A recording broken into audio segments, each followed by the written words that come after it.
तो दोस्तों चलिए आप सभी का एक बार फिर हम स्वागत करते हैं, अभिनंदन करते हैं आपके अपने YouTube channel Aryan institute Allahabad में। जैसा कि बोर्ड पर आप देख पा रहे हैं, आप सभी के बीच में डीएलएड सेकंड सेमेस्टर के तहत एक बार फिर हम आपके बीच में साइंस के जो है एक बेहतरीन वीडियो पर उपस्थित हैं।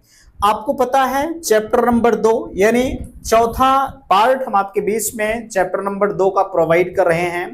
3 पार्ट ऑलरेडी आपके बीच में जा चुका है। आज चैप्टर नंबर 2 को हम एंड करने चल रहे हैं। ठीक है, देखिए अगर हम बात करें साइंस का जो चैप्टर नंबर 2 है, इसमें मृदा और उस फसलें। ठीक है भाई, आप मिट्टी को भी जानते हैं और अपनी फसलों को भी जानते हैं कि हम फसल कैसे कैसे क्या कर रहे हैं। ठीक है, ज्यादा इसमें मुझे समझाने की जरूरत नहीं है, लेकिन आपके सिलेबस में होने की वजह से इसको हम एक बार आपके बीच में डिफाइन करने का प्रयास कर रहे हैं। बड़ी चीज यहां ये आप देख सकते हैं, साहित्य प्रकाशन की बुक हम आपके बीच में टोटली प्रोवाइड कर रहे हैं। यानी जितने कंटेंट आपके साहित्य प्रकाशन में रखे गए हैं सभी को हम एक एक पॉइंट आपके बीच में जो है बताने का प्रयास कर रहे हैं। तो चलिए हम ले चलते हैं अपने जो है एक बेहतरीन सेशन पर। आप बिल्कुल जो है अगर आपको कहीं किसी भी प्रकार की दिक्कत हो रही है तो आप मुझे जरूर बताइएगा। ठीक है, बाकी मेरे हिसाब से आपको कहीं किसी भी प्रकार की समस्या नहीं आएगी। ठीक है, हम लगातार जो है इसके संदर्भ में प्रयास कर रहे हैं। ठीक है, चलिएगा देखिए, सबसे पहले यहां देख सकते हैं हमने सिंचाई की प्रमुख विधियां यानी सिंचाई तक टोटल चीजें हम आपको प्रोवाइड कर दिए हैं। ठीक है, जितने भी जैसे सिंचाई कैसे करते हैं, उसके फायदे क्या हो सकते हैं। ठीक है, इन सभी चीजों को हम आपके बीच में बता दिए। अब जैसे सिंचाई तो आपने कर लिया, ठीक है, लेकिन यहाँ सिंचाई की जो प्रमुख विधियां हैं, जैसे आप कोई भी काम करते हैं, जब हम जो है बीज को अपने खेतों में डालते हैं तो हमने उसके तमाम तरह के प्रकार आपको बताए थे कि जब हम बीज को बोते हैं, ठीक है, तो एक तो हाथ से छिड़काव किया जाता है, एक ट्रैक्टर वगैरह से आपने देखा, सीड ड्रिल विधि, ये सारी मेथड्स मैंने आपको बताया था, है ना। तो कहीं ना कहीं बीज को बोने की सिंचाई के बाद जो है फिर से हमारी आती है सिंचाई की प्रमुख विधियां। यानी हम जब खेत को अपने सींचते हैं, ट्यूबवेल द्वारा, कोई नहर के द्वारा सींचता है ना, तो हम किस प्रकार से सींचते हैं। देखिएगा, कहा जा रहा है सिंचाई की निम्नलिखित विधियां हैं। पहला है प्रवाह विधि, है ना। अब हम प्रवाह विधि जैसे देखिएगा, कहा जा रहा है इसे कटाव अथवा जो है अपलावन विधि भी कहते हैं। ठीक है, क्या ये चीजें आपको स्पष्ट नजर आ रही हैं कि नहीं आ रही हैं? ठीक है, हाँ, सब कुछ आपको ठीक ठाक दिख रहा है। बताइएगा, एक चीज मैं आपसे पूछना चाहूंगा, ठीक है, क्या यहाँ से जो चीजें आपको दी जा रही है वो समझ में आ रही है कि नहीं आ रही? इसका फीडबैक मुझे अवश्य दीजिएगा। ठीक है, चलिए, कहा जा रहा है इसे कटाऊ अथवा अपलावन विधि भी कहते हैं। इस विधि से पूरे खेत में तब तक पानी दिया जाता है जब तक कि पानी पूरे खेत में समान रूप से न फैल जाए, है ना। आपने देखा होगा जब हम लोग गेहूं की सिंचाई करते हैं, है ना, जब पहला पानी हम लोग गेहूं की बुआई कर दिए, जब पहला पानी उसमें सींचते हैं तो प्रयास ये रहता है कि उसमें पानी ना रुकने पाए। पानी रुकेगा तो भाई जाहिर सी बात है जो गेहूं की फसल होगी वो पीली पड़ जाती है ना। लेकिन तब तो उस समय भी देखा जाता है कि हमारे फसल में पानी पूरा फैल जाए, लोग हाथा उठा भी लिए रहते हैं, पानी का छिड़काव भी कर देते हैं। लेकिन जो धान की फसल होती है, हम लोगों का टारगेट ये होता है कि धान की फसल में पूरा पानी जो है एकदम जो फसल है वो उसके सतहों पर पानी होना चाहिए। जैसे आज आपने देखा भाई बारिश इतनी हुई है ना। तो कहा जा रहा है प्रवाह विधि के लाभ क्या हो सकते हैं। अभी तो इस चीज को आपने देखा, अब इसके लाभ को देख लीजिए। अभी जो मैं आपको बताना चाह रहा हूं वो डाउट आपका क्लियर हो जाएगा। कहा जा रहा है इस विधि में परिश्रम करना पड़ता है। ठीक है भाई, जाहिर सी बात है पानी रोकने के लिए आपको किनारे किनारे मेड़बंदी करनी होगी, परिश्रम करना ही पड़ेगा, है ना। दूसरा कहा जा रहा है धान एवं जूट की खेती के लिए यह विधि उपयुक्त है। जो फसल, भाई आप गेहूं के लिए पानी नहीं रोकेंगे, धान के लिए आप पानी को रोकेंगे, तो कहीं ना कहीं ये विधि जो है प्रवाह विधि जो जिसकी बात हम कर रहे हैं, ये प्रवाह विधि आपके लिए बेस्ट होती है। ठीक है, क्यारियां तथा बरहे बनाने में जो है धन खर्च नहीं करना पड़ता। ठीक है भाई, क्यारियां बनाएंगे आप, इसके जो है पानी रोकने के लिए अपने खेतों के किनारे किनारे बनाएंगे। ठीक है, चलिए ये हो गया। दूसरा, अब इसकी कुछ हानियां भी हो सकती हैं। जैसे भाई आप जिस खेत में गेहूं की धान की फसल बो रहे हैं, हम मानते हैं कि वो नीचे है, ठीक है, पानी उसमें बाहर नहीं निकल पाता। तो आप जब गेहूं बोएंगे, पता लगा खुदा न खास्ता थोड़ा बहुत बारिश हो गई तो आपकी गेहूं की फसल डूब जाएगी। वहां पर गेहूं तो नहीं हो पाएगा, होगा लेकिन कम होगा। लेकिन अगर उसी खेत में हम गेहूं की धान की बुआई करते हैं या धान को जो है लगाते हैं, तो वो हमारे लिए बेहतर होता है। कहा जा रहा है इस विधि द्वारा सिंचाई करने से पौधे के पानी का लगभग 20% भाग ही प्रयोग कर पाते हैं, शेष पानी भाप बनकर बहकर अथवा जो है अपसरण होकर बेकार चला जाता है। भाई ये चीजें सही है, जब पानी खेत में रहेगा, अभी आपने देखा था किस तरह से सूखा पड़ा हुआ था, है ना, आज आप खेत को सींच कर आ रहे हैं, कल पानी आपका गायब हो जा रहा है, तो कहीं ना कहीं वो इवोपरेशन भी हो रहा था। ठीक है। दूसरा कहा जा रहा है खेत में पानी के असमान वितरण होता है, पानी का अधिक मात्रा लगती है। ठीक है। तीसरा कहा जा रहा है इन सब में हमें ज्यादा बताने की जरूरत नहीं, एक सतही तरीके से आप समझिएगा। ठीक है। ये थोड़ा सा पूछा भी कम जाता, लेकिन आपके नॉलेज के लिए महत्वपूर्ण है। मैं ये नहीं कहूंगा कि नहीं पूछा जाता, पूछ भी लिया जा सकता। ठीक है। आपके सिलेबस में रखा है तो वो आपके लिए महत्वपूर्ण है। कहा जा रहा है अधिक पानी लगाने से भूमि की जलधारा क्षमता कम हो जाती है। ठीक है। जलधारण यानी आप लगातार जलधारण, जब लगातार पानी जमीन पर रहेगा तो जो उसके सूखने की क्षमता होती है वो धीरे धीरे, भाई जमीन में तो पानी जाएगा ही जाएगा, लेकिन धीरे धीरे जब लगातार पानी जहां लगा रहेगा तो वो जो सूखने की क्षमता है वो कम हो जाती है। कम पानी चाहने वाले फसलों अथवा जो असमतल खेतों के लिए यह विधि उपयुक्त नहीं। अभी मैंने आपको पहले क्या बताया था, वही चीजें बताया था, जैसे कम पानी गेहूं को चाहिए, है ना, और लगातार उस खेत में गेहूं में पानी लगा रहेगा तो जाहिर सी बात है कि फसल हमारे लिए बेहतर नहीं होगी, फसल गड़बड़ हो जाएगी, है ना। अब दूसरी विधि हमारी आती है क्यारी विधि। हम लोग जब गेहूं की बुआई करते हैं तो इस तरह से जो है क्यारियां बना देते हैं, है ना। तो इस बीच में फसल, हालांकि फसल तो पूरे खेत में रहती है। ठीक है। तो होता क्या है कि अब पानी हमारा इधर नहीं जा पाएगा ना इधर जा पाएगा, इसको हम सिंचाई कर देंगे, फिर से अगले में लेकर आते हैं। तो क्यारी विधि कही जा रही है। इस विधि की सिंचाई के लिए पहले क्यारियां तथा बरहे बनाए जाते हैं। क्यारियों का आकार भूमि के किस्म, फसल, सिंचाई के साधन और खेत की समतलता पर निर्भर करता है। सही बात है ना। जो हमारी भूमि की किस्म है, ठीक है, जैसे हमने जो है मिट्टी के बारे में आपको बताया था, कौन से, जैसे जो बलवरा मिट्टी होती है, बारिश हुई नहीं कि तुरंत जो पानी है वो नीचे चला जाता है ना। पता लगा ऊसर खाबर बंजर भूमि है। ठीक है। जैसे जो जहां कंक्रीट वाली भूमि होती है वहां पर जो पानी सोखने की क्षमता है उस मिट्टी की कम होती है। तो यहाँ यही कहा जा रहा है। ठीक है। आकार, भाई क्यारियों का आकार, भूमि की किस्म कैसी है, फसल आपकी कैसी, फसल पानी रोकने वाली है कि पानी जाने दीजिए। ठीक है। पता लगा हम गेहूं बोए हैं, भगवान बारिश कर दिए तो हम पानी को नहीं रोकेंगे, पानी को बाहर कर देंगे। ठीक है। और अगला कहा जा रहा है सिंचाई के साधन। भाई हम लोग जैसे अब इस समय जो है, अब कुछ की धान की फसल में भी कहीं ना कहीं पानी हानिकारक होता है। जैसे जिनकी फसल पूरी पक गई होगी, अगर उसमें पानी लगा होगा, थोड़ी सी हवा चलेगी तो जाहिर सी बात है जब गिर जाएगा, है ना, आप कुछ दिन नहीं काटेंगे तो जो धान आपका है वो जम जाता है। ठीक है। तो धान की फसल के लिए भी कहीं ना कहीं पानी जो है बहुत महत्वपूर्ण नहीं रखता है जब हो जाती है। पहले तो, अभी तो इस समय महत्वपूर्ण है ही। ठीक है। लेकिन पता लगा एकदम आपकी पक गई, पानी उसमें एकदम लगा हुआ है, तो लोग चारपाई इत्यादि रखकर उससे काटते हैं, बड़ा मेहनत करना पड़ता है ना। तो ये सारी चीजें होती है। आप सिंचाई के साधन अगर आपके पास है, ठीक है, तो बेहतर होता है। बाकी इसके लाभ भी कुछ, देखिए कोई भी विधि होगी उसके अगर लाभ है तो कुछ ना कुछ उसकी हानियां जरूर होंगी। ठीक है। तो कहा जा रहा है जो है सिंचाई करने की पानी से बचत होती है, ये तो सही है। ठीक है। कहा जा रहा है भाई जब आप देखिए, अभी आप पूरे खेत को एक को क्यारी मत बनाइए, है ना, 1 बीघा खेत आप ले लीजिए, आप क्यारी मत बनाइए। तो जहां आप 2 घंटे में उस खेत को सींच रहे हैं क्यारी बनाकर, और आप पूरा खेत एक को क्यारी नहीं बनाएंगे तो वो जाहिर सी बात है आप 4 घंटे में सींचेंगे, तो आपका समय भी जाएगा, पैसा भी जाएगा, और पानी की खपत भी कहीं ना कहीं ज्यादा होगी, है ना। तो दूसरा कहा जा रहा है जो है समय एवं धन की बचत, बिल्कुल वही चीजें मैंने आपको बताया। जो है फसल की पैदावार अच्छी होती है। भाई आप अच्छी तरह से सिंचाई करेंगे तो जाहिर सी बात है कि फसल की पैदावार जो है वो अच्छी होगी ही। ठीक है। अगला कहा जा रहा है इसकी हानियां क्या है। जो है क्यारियां तथा बरहे बनाने में खेत के कुछ हिस्से गिर जाते हैं, जिससे फसल का क्षेत्रफल कम हो जाता है। ये तो सही है। जैसे आप किनारे किनारे, भाई जब आप, जैसे ये है, ठीक है, तो यहाँ कुछ हिस्सा आपका गया कि नहीं गया आपके खेत का, बीच में बनाएंगे तो कुछ हिस्सा यहाँ भी जाएगा, कुछ हिस्सा यहाँ भी जाएगा। नहीं तो आप करते क्या है, यहाँ भी आप गेहूं की बुआई कर देते हैं और यहाँ भी आप गेहूं की बुआई कर देते हैं, तो आपका जो हिस्सा है वो थोड़ा सा कम हुआ। ये सब सारी चीजें इसकी हानियां होती हैं। अब यहाँ देख लीजिए कूड़ विधि, हालांकि ये दोनों विधि हम यूज करते हैं। कूड़ विधि क्या होती है देखिएगा। ठीक है। इस विधि में पानी की पंक्तियों में जो है पानी पंक्तियों में बोई गई फसलों के 2 कूड़ों के बीच में बनाई जाती है, नालियों में दिया जाता है। यह विधि जो है उन फसलों के लिए उपयुक्त है जिन्हें जल की अधिक आवश्यकता होती है। ठीक है।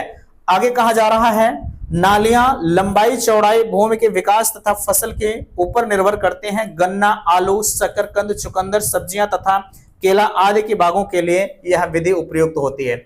आपने जब केले की खेती में भाई अगर आपके यहाँ केले की खेती होती होगी तो आपने देखा होगा कि लोग क्यारियां बना देते हैं, ठीक है। जैसे हम बात करें अगर, ठीक है, तो ऐसे क्यारियां बना देते हैं, बीच में यहाँ केला लगा देंगे, यहाँ केला लगा देंगे, तो किनारे किनारे बीच में पानी लग जाता है जहां केला आपका लगा हुआ है ना। तो ऐसे होता है, ठीक है। चलिए अब इसके लाभ भी कुछ हैं, बाकी शकरकंद का भी सेम ऐसे होता है, कुछ सब्जियां भी हमारी ऐसी ही होती हैं। कम पानी में अधिक क्षेत्रफल की सिंचाई हो जाती है, ठीक है। चलिए ये हो गया। अगर इसी के क्रम में हम आपसे कहें तो थोड़ा सा और आप ध्यान दीजिएगा, एक एक चीजों को हम क्लियर करने का प्रयास कर रहे हैं, ठीक है। चलिए थोड़ा सा आप ध्यान दीजिएगा, हाँ बिल्कुल सही है पेज। चलिए थोड़ा सा इसे हम जूम करते हैं। अच्छा ज्यादा तेज तो नहीं चल रहे हैं, थोड़ा सा मुझे आप लोग बता दीजिएगा, क्योंकि भाई चैप्टर थोड़ा सा लंबा है, तेज नहीं चलेंगे तो बड़ा समय लग जाएगा यार, ठीक है। चलिए अगला कहा जा रहा है पानी की खुली सतह कम होने से वाष्पन द्वारा जल की जो है हानि कम हो जाती है। सही है, खेत के ऊपर इन चीजों को आप देख लीजिएगा, मुझे ज्यादा बताने की जरूरत नहीं है। ये हानियां भी मैंने आपको बताया है, ठीक है। अगर किसी भी विधि के लाभ भी हैं तो कुछ हानियां भी हैं, और अगर हानियां हैं तो उसके लाभ भी होते हैं, ठीक है। तो आप इनको भी देख लीजिएगा। बाकी आपकी द्रोणी या वलय विधि है, ठीक है, इसके भी कुछ जो है चीजें होती हैं। बहरहाल ये आपके परीक्षाओं में नहीं पूछा जाएगा, ठीक है, इसलिए हम इस पर चर्चा भी नहीं करेंगे, बट थोड़ा सा आप जरूर एक नजर देख लीजिएगा, ठीक है। आप किसी भी टॉपिक को छोड़िएगा नहीं, हम तो यहाँ छोड़ दे रहे हैं बट आपके बीच में लगा है थोड़ा सा। अच्छा एक बार फोकस कर देते हैं। एक सरसरी निकासी यह विधि उन बाग बगीचों तथा बड़े पौधों के लिए प्रयोग की जाती है जहां पर जो है जल की कम आवश्यकता होती है, जैसे अमरूद है, अनार है, पपीता है, ठीक है। आगे इन चीजों इनके लाभ भी यहाँ देख सकते हैं, इनकी हानियां भी दी गई हैं। बाग लगाने में जो है बाग लगाने के प्रारंभ में जब वृक्षों के नीचे एक वर्षीय फसल उगाई जाती है तो नाली और थालों के कारण अड़चन पैदा होती है, ठीक है। तो आपने देखा होगा भाई हम लोग जब आम इत्यादि की खेती करते हैं, ठीक है, तो पानियां तो लगाते ही लगाते हैं। बाकी यहाँ देखिए अमरूद है, हम लोग थाला बना देते हैं गर्मियों में, ठीक है, और यहाँ पर पानियां देते रहते हैं।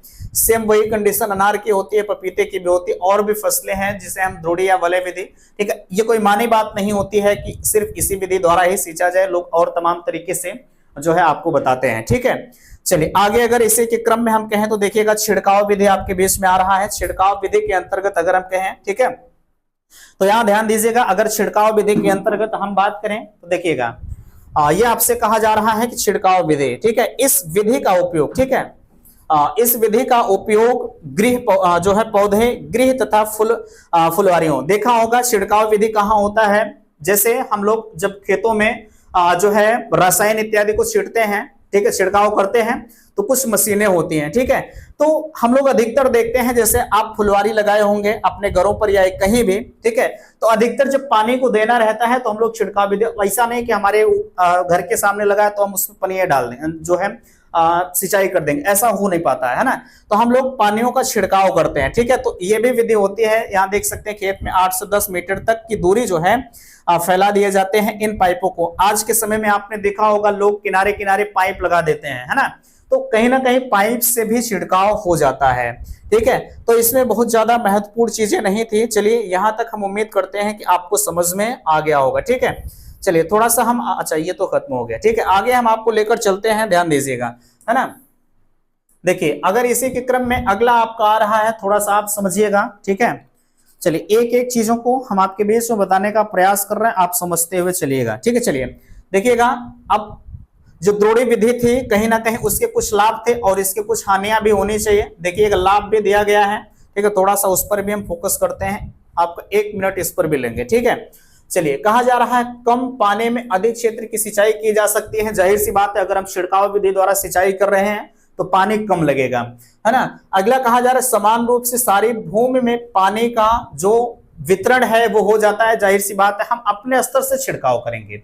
जब आप खेतों की सिंचाई ऐसे करते हैं एक नॉर्मली तरीके से, तो कहीं पानी भी ज्यादा लगता है, ठीक है, कहीं कम लगता है, कहीं पानी पहुंचता है, कहीं नहीं पहुंचता है ना। तो जब हम छिड़काव करेंगे तो छिड़काव अपने स्तर से करेंगे ताकि बेहतरीन तरीके से जो छिड़काव है वो हो सके, ठीक है। अगला कहा जा रहा है पानी के साथ कीटनाशक दवाओं का भी प्रयोग किया जा सकता है। जाहिर सी बात है, जब ऐसे हम पानी को सींचेंगे तो वहां पर हम लोग जो है सींचते वक्त भाई पानी जो है उस पर हम कीटनाशक का प्रयोग नहीं कर सकते, लेकिन जब हम लोग छिड़काव करेंगे तो उस पर हम कीटनाशक का प्रयोग कर सकते। एक साथ हमारा दो काम हो सकता है ना। अब देखिए इसकी हानियां, लाभ तो आपने देख लिया। प्रारंभ में पाइप तथा मशीनों में, भाई जब आप पाइप लगाएंगे प्रारंभ में, जब किसी चीज की शुरुआत होती है तो बड़ी कठिन होती है ना।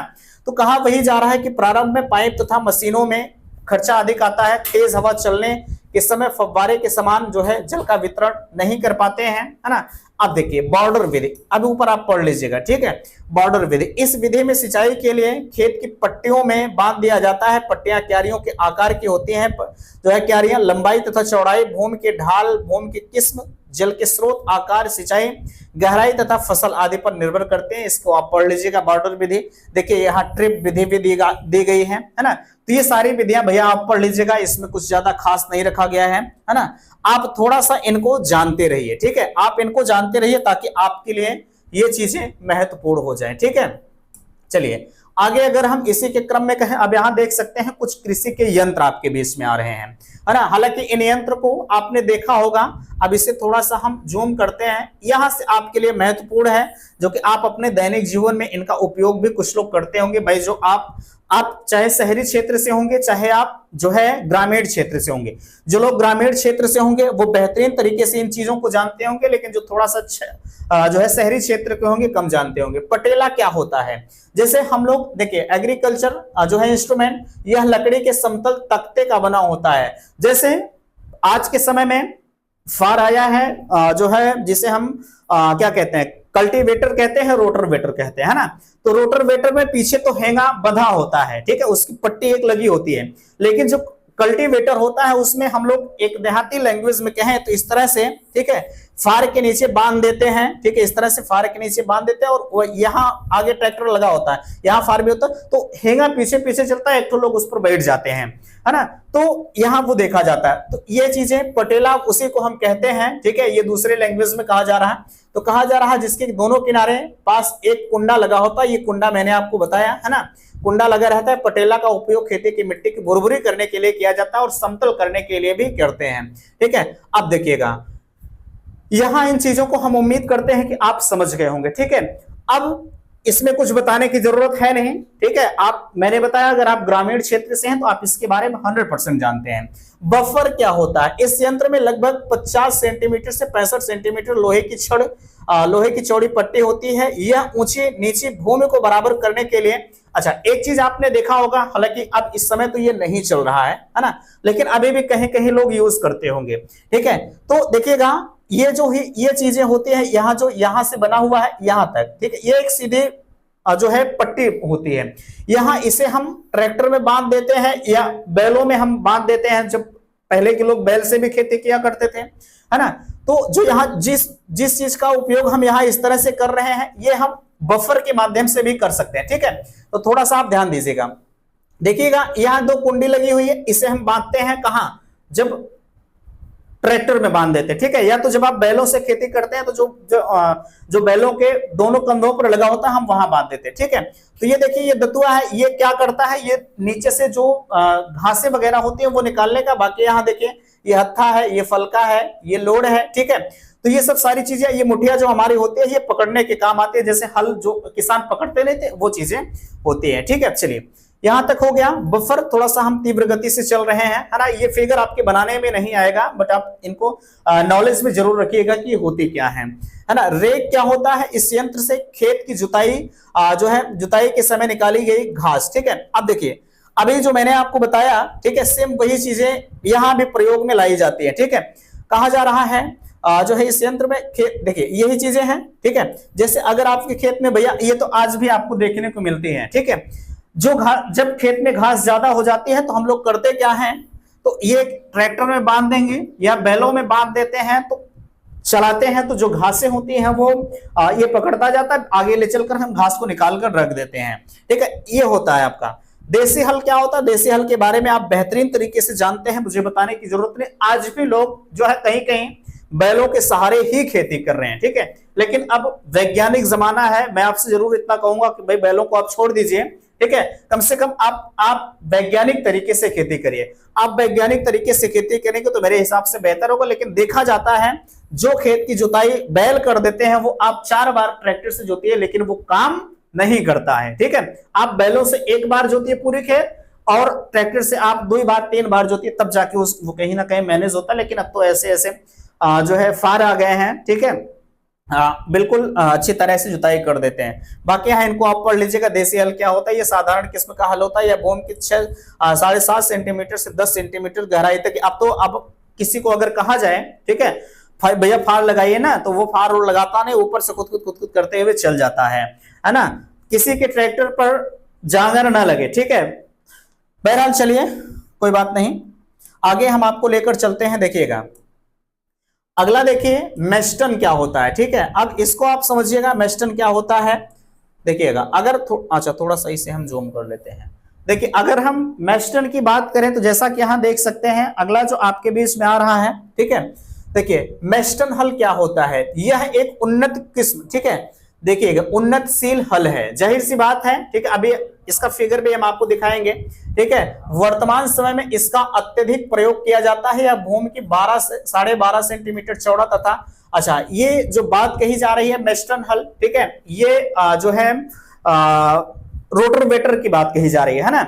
आगे कहा जा रहा है इसमें जो है मोल्ड बोर्ड लगा होता है जो मिट्टी पलटने का कार्य भी करता है, या ऊपर की मिट्टी नीचे तथा, अच्छा हम हैरो भी कह सकते हैं, ठीक है। और जो है जिसे हम क्या, हाँ हैरो एक कह सकते हैं, या आप जो एक मुझे नाम नहीं याद आ रहा है, ठीक है।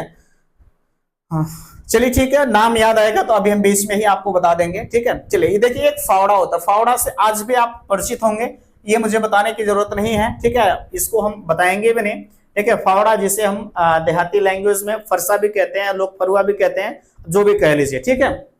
चलिए अगला, अब देखिए ट्रैक्टर क्या होता है। यह एक डीजल से चलने वाला जो है आधुनिक यंत्र है, जिसमें पिछले भाग में खेती बने खींचों में ट्रैक्टर को हल लगाए जाते हैं, जिससे खेत की जुताई और बुआई, खाद देना, बोझा ढोना, जंगल साफ करना इत्यादि के कार्यों के लिए किया जाता है। आजकल कृषि कार्य के लिए भी इसका उपयोग किया जा रहा है। देखिए अब यहाँ हैरो आ रहा है, ठीक है।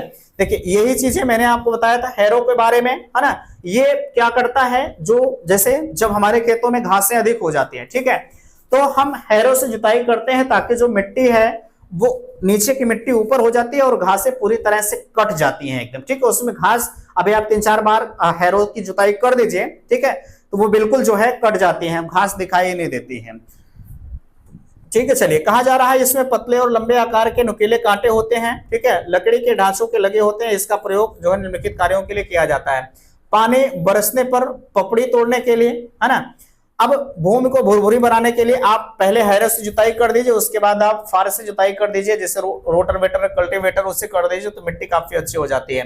खेत से खरपतवार निकालने के लिए, खरपतवार तो निकलेगा नहीं लेकिन वो कटकर उसी में नष्ट हो जाएगा, ठीक भैया। गोबर की खाद को ढेर से बिखेरने के लिए भी इसका प्रयोग किया जाता है, वैसे ये इसका प्रयोग लोग कम करते हैं, है ना। कहा जा रहा है पौधों के लिए भूमि नर्सरी में नमी स्थिरता बनाए रखने के लिए। अब देखिए यहाँ कल्टीवेटर आ रहा है, ठीक है, हमने ऊपर भी कल्टीवेटर का चर्चा आपसे किया था, बट यहाँ भी देखिएगा उदाहरण के लिए भाई कहीं भी यूज किया जा सकता है, ठीक है। चलिए समझिएगा, एक सेकंड, देखिए कल्टीवेटर अगर हम आपको कहें तो देखिए कहा जा रहा है कि यह हैरो की तरह यंत्र है, इसके कांटे लंबे होते हैं, ठीक है, सिरे पर झुके रहते हैं। इन कांटों की पारस्परिक दूरी को कम या अधिक किया जा सकता है, ठीक है। इनके निम्नलिखित उपयोग हो सकते हैं, खेत की मिट्टी को भुरभुरी करना, जाहिर सी बात है जब भाई कोई भी फार होगा, है ना, उसका काम यही होगा, ठीक है। दूसरा कहा जा रहा है खेत में खाद को अच्छी तरह से मिलाना, यह भी काम हो सकता है। छिड़काव विधि से बोने और फसल को, इन चीजों को छोड़िए, ठीक है। चलिए यहां तक हम उम्मीद करेंगे आप समझ गए होंगे, है ना। एक अभी आपके बीच में 2 या 3 पेज बच रहा है, ठीक है। चलिए एक एक चीजों को आप समझिएगा। देखिए कल्टीवेटर आपके बीच में आ गया। अब इस तरह से कल्टीवेटर तो मेरे हिसाब से नहीं चलता यार, ठीक है। अब आप नए जमाने में आ जाइए, ये पुराने जमाने का कल्टीवेटर है, ठीक भैया। लेकिन आप पुराने जमाने से भी थोड़ा सा परिचित हो जाइए, क्योंकि कभी कभार ये भी आपको देखने को मिल जाते हैं, वैसे बहुत कम मिलेगा, ठीक है। ये देख लीजिए फिगर आपके बीच में बनाओ। डिबलर क्या होता है, ठीक है। कहा जा रहा है यह रबी की फसल, बीजों, गेहूं, जौ आदि को बोने का साधारण यंत्र है। यह लकड़ी अथवा लोहे का बना होता है। इसमें सामान्यतः 3 कतरों की जो है 3 कतारों की समान दूरियों पर खुटिया बंधे होते हैं, इस बीच में हत्था होता है जिसे हम इसे उठाते जाते हैं और बीज को छिद्रों के माध्यम से बोया जाता है। अब इसका प्रयोग कहाँ होता है यार, ठीक है, अब हम लोग हाथे से बुआई कर देते हैं, अब ये सब चीजें समाप्त हो गई हैं, है ना, इन चीजों को छोड़िए, ये पूछा उछा नहीं जाएगा भैया, कोई मतलब नहीं है, ठीक है। अब देखिए यहाँ कीटनाशक, आज के समय में आपने देखा होगा जो हमारी जमीन की उर्वरा शक्ति है वो धीरे धीरे कम होती जा रही है। जैसे ही हमारे खेत में थोड़ा सा खरपतवार हुआ, फटाक से कीटनाशक का छिड़काव कर देते हैं। कीटनाशक के छिड़काव करने से नुकसान हमारा ये होता है ना, जो भाई जो खरपतवार है वो तो जाएगा ही जाएगा, ठीक है, लेकिन जो आपके खेतों में कीड़े मकोड़े हैं, ठीक भैया, जैसे जो हमारे किसान का जो मित्र कहा जाता है, जैसे केंचुआ इत्यादि, अगर रसायन पड़ जाता है तो वो भी उस समय ही उनकी खात्मा हो ही जाता है, ठीक है। तो कहीं ना कहीं वो हमारे लिए नुकसानदायक हुआ कि या नहीं हुआ, है ना। अगर हमारे खेतों में भाई केंचुआ नहीं रहेगा, केंचुआ का काम क्या होता है, वो जमीन को भुरभुरी बनाता है ना, तो कहीं ना कहीं जब वो सब मर जाएंगे तो जो हमारे जमीन की उर्वरा शक्ति वो कहां से होगी, है ना। तो कीटनाशक का प्रयोग अगर देखा जाए तो थोड़ा सा हमें कम करना चाहिए, लेकिन आज के समय में इसका प्रयोग कहीं ना कहीं अधिकतर होता ही जा रहा है, ठीक है। चलिए आगे हम कहें प्रयोग व पर्यावरण पर इसके दुष्प्रभाव थोड़ा सा आप देख लीजिएगा। कीटनाशक दवाओं की भूमिका क्या होती है, लगभग 27 लाख टन जो है भोज्य सामग्री कीटाणुओं और चूहों आदि के द्वारा जो है नष्ट हो जाती है, बिल्कुल सही है, ठीक है। कहा जा रहा है इस प्रकार के पश्चिमी अफ्रीका में लगभग 25% उत्पादन इसी से जो है भंडारण में नष्ट हो जाता है। बाकी इस पर हम ज्यादा चर्चा नहीं करेंगे, इसके बारे में आप बेहतरीन तरीके से जानते हैं, ठीक है, कोई मतलब नहीं है नाजायज समय बर्बाद करना, है ना, लेकिन थोड़ा सा इस पर हम फोकस कर देंगे, आप देख लीजिएगा। कहा जा रहा है जिन भागों में अभी तक साल में केवल एक फसल होती है वहां सिंचाई तथा जो है विकसित कृषि विधियों के कारण 2 या 3 फसलें होने लगी हैं, ठीक है। भाई जाहिर सी बात है, जब चीजें वहां विकसित होंगी, कृषि तमाम कृषि के साधन आएंगे तो कुछ न कुछ वहां पर डेवलप होगा ही होगा, है ना। कहा जा रहा है और कीटाणु तथा बीमारियों का प्रकोप भी अधिक होता है, यही कारण है कि विनाशकारी कारकों की रोकथाम सिंचाई का योजनाओं से संबद्ध किए गए हैं, ठीक है। तो यहाँ पर और भी चीजों को आप देख लीजिएगा, बट हम इस पर ज्यादा चर्चा नहीं करेंगे, ये आपके लिए महत्वपूर्ण है, ठीक भैया।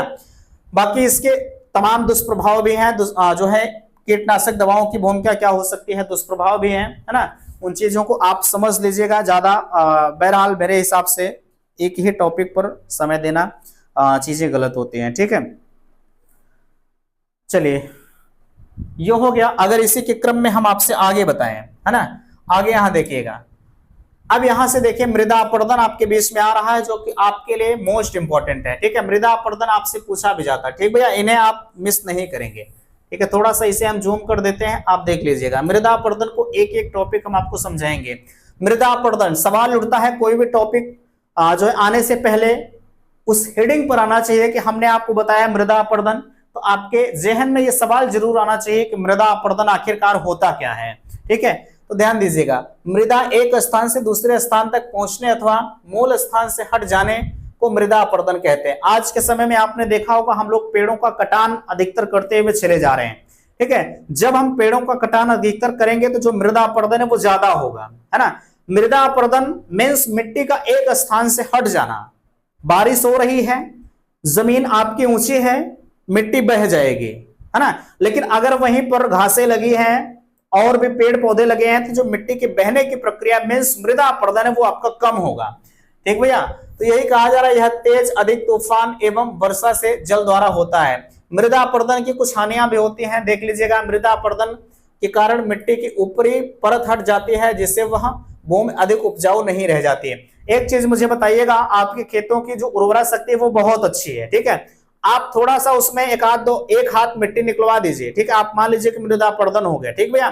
तो जो आप खेतों में फसल बोएंगे मिट्टी निकलवाने के बाद, वो फसल उतनी अच्छी नहीं होगी जो पहले होती थी, है ना। तो सेम वही कंडीशंस यहां भी कहा जा रहा है। मृदा अपरदन अगर आपके खेतों में लगातार मिट्टी बह रही है, ठीक है, नदियों के किनारे की जो जमीन होती है वो उपजाऊ क्यों होती है, इसीलिए होती है क्योंकि मृदा अपरदन के कारण जो नई नई जो किस्म की जो मिट्टी होती है वहां नदी के किनारे नदियां छोड़ जाती हैं, है ना, इसलिए वहां की भूमि हमारी काफी उपजाऊ होती है। तो यहाँ क्योंकि वहां मृदा अपरदन के कारण मिट्टियां ला रही हैं नदियां, ठीक, अभी इस समय नदियां उफान पर हैं, ठीक है, नदियां बह रही हैं, तो जो मिट्टियां लाएंगी कहीं ना कहीं वो छोड़ के ही जाएंगे, है ना, जब छोड़कर जाएंगे तो जाहिर सी बात है आप समझ सकते हैं। ठीक है, चलिए यहां तक हो गया। अत्यधिक अपरदन से भूमि ऊंची नीची हो जाती है, जाहिर बिल्कुल सही है। ठीक है, जब अत्यधिक अपरदन होगा, कहीं कम मिट्टी छोड़ेगी कहीं ज्यादा छोड़ेगी तो कहीं ना कहीं ये दिक्कत आएगी, है ना, लेकिन वो तो मैनेज हो जाता है। लेकिन जब जमीन की उर्वरा शक्ति खत्म हो जाएगी तब तो यार मामला गड़बड़ी हो जाएगा। ठीक भैया, मिट्टी के कटाव के कारण क्या हो सकते हैं, अब यहाँ एक एक चीजों को देख लीजिएगा। कहा जा रहा है कि भूमि का ढाल अधिक होने से उसमें बहने वाले पानी मिट्टी को अधिक काट देती है। ढाल कम होने पर देखिएगा, जैसे आपका खेत है ना, आपका खेत ऊपर है, किसी का खेत नीचे है। ऊपर नीचे का मतलब जैसे लोग नीचे और ऊपर, किसी का खेत थोड़ा सा ऊपर होता है ना, कोई मिट्टी निकलवा दिया कोई मिट्टी नहीं निकलवाए। जब आप मिट्टी निकलवा देंगे तो आपका खेत नीचे हो जाएगा, और जब आप बगल वाला मिट्टी नहीं निकलवाए तो उसका खेत ऊंच रहेगा, है ना। तो आपने देखा होगा जिनका खेत ऊंच है भैया वो कट कट कर धीरे से इसमें आ जाता, और एक समय ऐसा आएगा कि धीरे धीरे दोनों खेत एकदम समतल हो जाएंगे। ठीक है, दूसरा कहा जा रहा है वर्षा की अधिकता।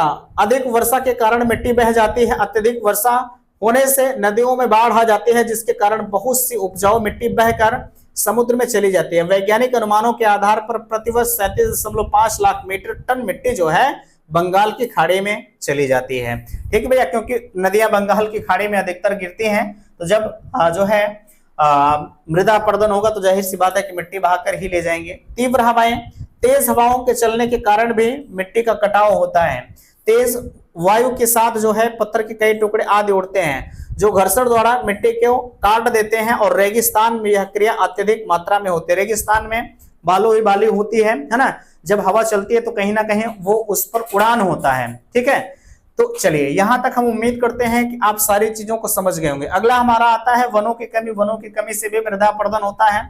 मिट्टी के प्रकार, ठीक है, मिट्टी का जो मिट्टी का प्रकार मिट्टी के कटाव मिट्टी के प्रकार पर भी निर्भर करता है। ठीक है, कोमल मिट्टी है, पथरीली मिट्टी है, अपेक्षा अधिक बहती है। ध्यान दीजिएगा, कोमल मिट्टी और पथरीली मिट्टी की अपेक्षा अधिक बहती है। ठीक है, चलिए भाई जो बलुवरा मिट्टी होगी, ठीक है, अभी पानी इस समय है, ठीक है, मिट्टी बहेगी नहीं, लेकिन जैसे ही मिट्टी हमारी सूखी, जैसे ही हवा चली, मिट्टियां एक स्थान से उड़ना शुरू हो जाती हैं। तो कहीं ना कहीं जो बलुवरा टाइप की मिट्टी होती है उनका जो बहाव है वो ज्यादा ही होता है।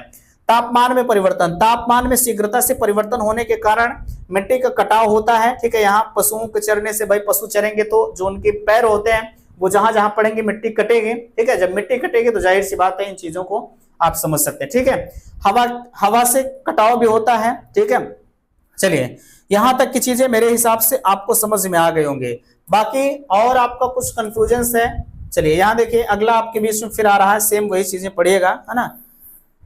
बिल्कुल तेज गति से हम चल रहे हैं, जरा सा मुझे बताइएगा कि कहीं बहुत तेज तो नहीं चल रहे हैं, आपको पता लगाना समझ में आए। ठीक है, अगला कहा जा रहा है नदियों की बाढ़ से कटाव। ठीक है, कहा जा रहा है गंगा, यमुना, कावेरी, ब्रह्मपुत्र, गोदावरी तथा महानदी, ठीक है, आदि नदियां तथा इनकी सहायक नदियों में भयंकर बाढ़ आने से भूमि की मिट्टी जो है कट जाती है। आपने देखा होगा, इन नदियों को छोड़ दीजिए, आपके यहाँ जो मझुई नदी अगर होगी, ठीक है, इस समय वो बिल्कुल उफान पर होगी, तो जो उसके किनारे, जैसे जिसे हम करार बोलते हैं, ठीक है, जो उसके किनारे की मिट्टियां जो होती हैं वो धीरे धीरे टूट जाती हैं, है ना।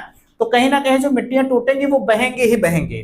ठीक भैया, चलिए मृदा संरक्षण को अपरदन करने से मृदा संरक्षण को अपरदन से रोकने के उपाय, जैसे अभी तक तो मिट्टियां हमने बहा दिया, ठीक है, लेकिन अब हम इन्हें रोकेंगे कैसे, है ना। हम इन्हें रोकेंगे कैसे, भाई जाहिर सी बात है जब बहाव होगा तो रोकना जरूरी होगा। ठीक है, चलिए यहां देखिए कहा जा रहा है मृदा के कटाव को निम्नलिखित उपाय, अत्यधिक वन लगाएं। आप ज्यादा से ज्यादा वनों को लगाएं, पेड़ को लगाएं। आज के समय में हम एक पेड़ कहीं कोई लगा रहा है तो 4 पेड़ कट रहे हैं, है ना दोस्त। अगर यही कंडीशन रही तो आने वाले समय में ऑक्सीजन की हाहाकार मचेगी। ठीक है, चलिए ये हो गया, आप पेड़ों को ज्यादा से ज्यादा लगाइए। ठीक है, कहा जा रहा है नदियों के आसपास की भूमि को सुरक्षा करनी चाहिए, बांध एवं जलाशय का निर्माण करना चाहिए। कौन कर रहा है यार, कोई नहीं कर रहा, लेकिन हमें आपको करना चाहिए। ठीक है, दूसरा कहा जा रहा है अत्यधिक क्षेत्रों में कृषि करनी चाहिए, कृषि के तरीकों को सुधार करना चाहिए। कृषि क्यों करना चाहिए, क्योंकि जब हम खेती उस जमीन पर करेंगे तो जाहिर सी बात है कि मिट्टी को हम रोकेंगे ही रोकेंगे। ठीक है, कहा जा रहा है मरुस्थलों में अधिक पेड़ लगाने चाहिए। मरुस्थल का मतलब जो कंक्रीट जमीन है, ठीक है, वहां पर हमें जो है पेड़ लगाने चाहिए। कृषि के क्षेत्र में जो है फालतू पानी के निकास के लिए नाले हम नहीं बनाएंगे तो जाहिर सी बात है नाले के सहारे आपने देखा होगा मिट्टी हमारी बह जाती हैं। ठीक है। और ढालू जमीन पर सीढ़ीदार खेती करनी चाहिए। सीढ़ीदार खेती का मतलब जब हम सीढ़ीदार खेती करेंगे तो जो जमीन का जो मिट्टी का बहाव है वो कम होगा, ठीक है। अगला, अदल बदल कर फसल बोनी चाहिए। जाहिर सी बात है, मैंने फसल चक्र को आपको बताया था। आज आप गेहूं की बुआई कर रहे हैं खेत में, कल आप उस खेत में किसी, ऐसा नहीं कि हम सिर्फ धान है गेहूं बोए, ठीक है। आप एक खेत में यहाँ गेहूं की बुआई कर, अब की बार धान की बुआई कर दिए हैं, फिर अगली बार यहाँ धान, दोनों जगहों पर धान है, ठीक है।